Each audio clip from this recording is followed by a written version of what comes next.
Hey there everyone, so I'm Nisah from Nisah's Audio. I am doing The Curious Incident of the Dog in the Nighttime, written by Mark Haddon. Hopefully I won't be able to butcher some words. I might though, because my first language is Urdu and then my second language is English, so yeah. Well, let's get along to the first chapter. It was 7 minutes after midnight. The dog was lying on the grass in the middle of the lawn in front of Mrs. Shear's house. Its eyes were closed. It looked as if it was running on its side, the way dogs run when they think they are chasing a cat in a dream. But the dog was not running or asleep. The dog was dead. There was a garden fork sticking out of the dog. The points of the fork must have gone all the way through the dog and into the ground because the fork had not fallen over. I decided that the dog was probably killed with the fork because I could not see any other wound in the dog, and I do not think you would stick a garden fork into a dog after he had died for some other reason, like cancer, for example, or a road accident. But I could not be certain about this. I went through Mrs. Shear's gate, closing it behind me. I walked onto her lawn and knelt beside the dog. I put my hand on the muzzle of the dog. It was still warm. The dog was called Wellington. It belonged to Mrs. Shears, who was our friend. She lived on the opposite side of the road, 2 houses to the left. Wellington was a poodle, not one of the small poodles that have hairstyles, but a big poodle. It had curly black fur, but when you got close, you could see that the skin underneath the fur was a very pale yellow, like chicken. I stroked Wellington and wondered who had killed him and why.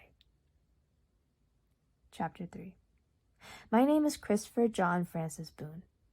I know all the countries of the world and their capital cities, and every prime number up to 7,057. 8 years ago, when I first met Simone, she showed me this picture. And I knew that it meant sad, which is what I felt when I found the dead dog. Then she showed me this picture, and I knew that it meant happy. Like when I'm reading about the Apollo space missions, or when I'm still awake at 3 a.m. or 4 a.m. in the morning and I can walk up and down the street and pretend that I'm the only person in the world. Then she drew some other pictures, but I was unable to say what these meant.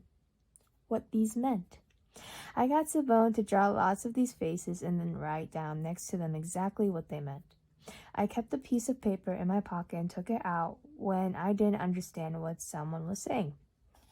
But it was very difficult to decide which of the diagrams was most like the face they were making because people's faces move very quickly.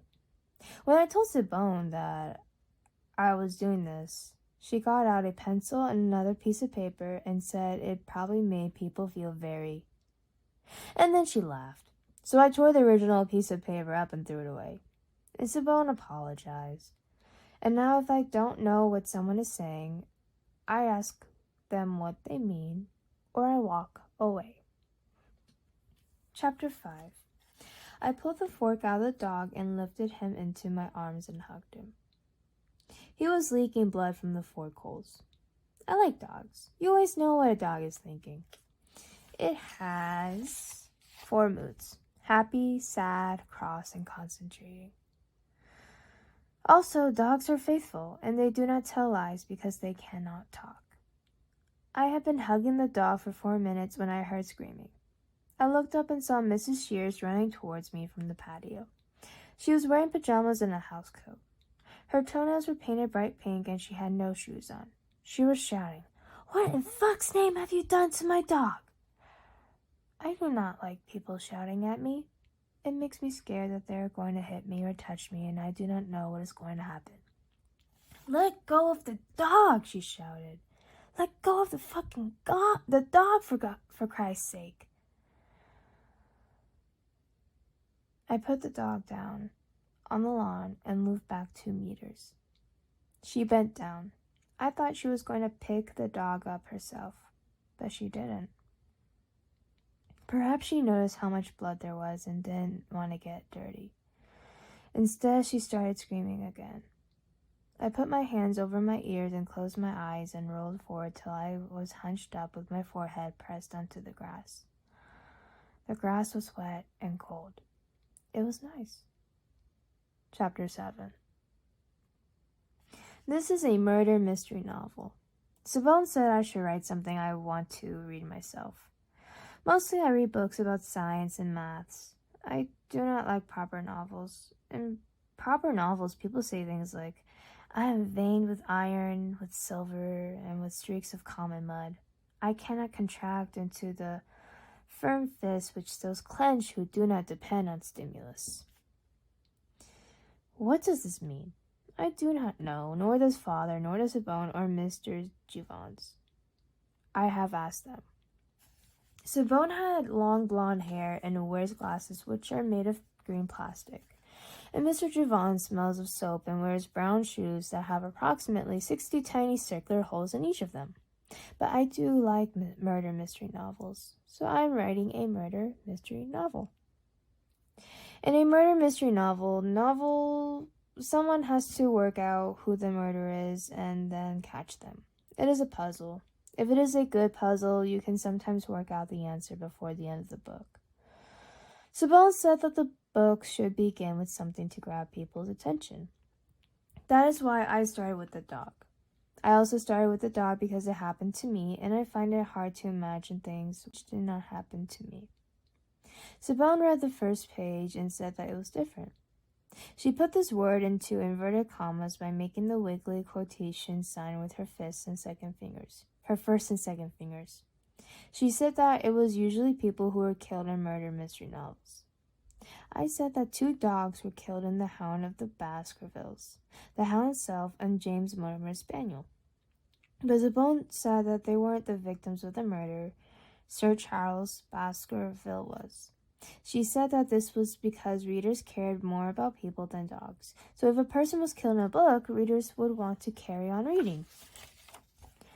I said that I wanted to write about something real and knew people who died, but I did not know any people who had been killed, except Mr. Paulson, Edward's father from school.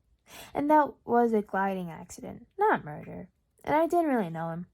I also said I cared about dogs because they were really faithful and honest, and some dogs were clever and more interesting than some people. Steve, for example, who comes to the school on Thursdays, needs help to eat his food and could not even fetch a stick. Sabone asked me not to say this to Steve's mother. Alrighty, chapter 11. Then the police arrived. I like the police. They have uniforms and numbers, and they are meant to be doing. There was a policewoman and a policeman. The policewoman had a little hole in her tights on her left ankle and a red scratch in the middle of the hole. The policeman had a big orange leaf stuck into the bottom of his shoe, which was poking out from one side.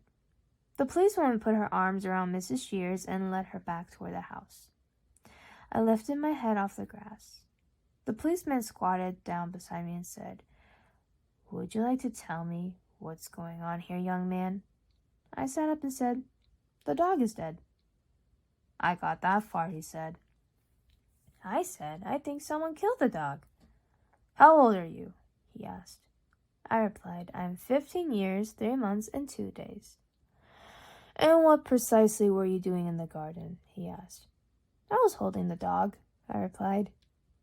"And why were you holding the dog?" he asked. This was a difficult question. It was something I wanted to do. I like dogs. It made me sad to see that the dog was dead. I like policemen too. And I wanted to answer the question properly, but the policeman didn't give me enough time to work out the correct answer. "Why were you holding the dog?" he asked again. "I like dogs," I said. "Did you kill the dog?" he asked. I said, "I did not kill the dog." "Is this your fork?" he asked. I said, "No." "You seem very upset about this," he said. He was asking too many questions, and he was asking them too quickly. They were stacking up in my head like loaves in the factory where Uncle Terry works. The factory is a bakery, and he operates the slicing machines. And sometimes the slicer is not working fast enough, but the bread keeps coming, and there is a blockage. I sometimes think of the mind as a machine, but not always as a bread slicing machine. It makes it easier to explain to other people what is going on inside it. The policeman said, "I'm going to ask you once again." I rolled back onto the lawn and pressed my forehead to the ground again and made the noise that father calls groaning. I make this noise when there's too much information coming into my head from the outside world.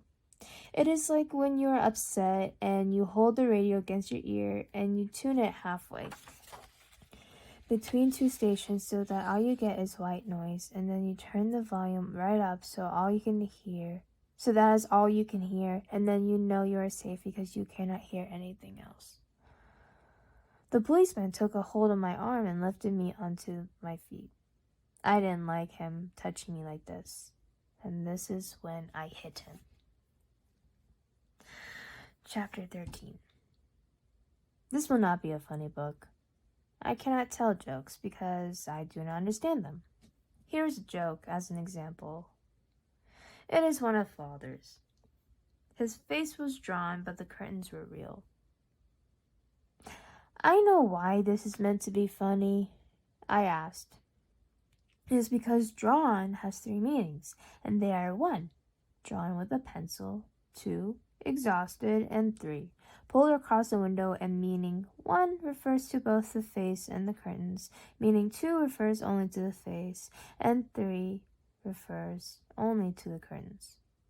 If I try to say the joke to myself, making the words mean the 3 oh gosh, I can't speak. If I try to say the joke to myself, making the word mean the 3 different things at the same time, it is like hearing 3 different pieces of music at the same time, which is uncomfortable and confusing and not nice like white noise.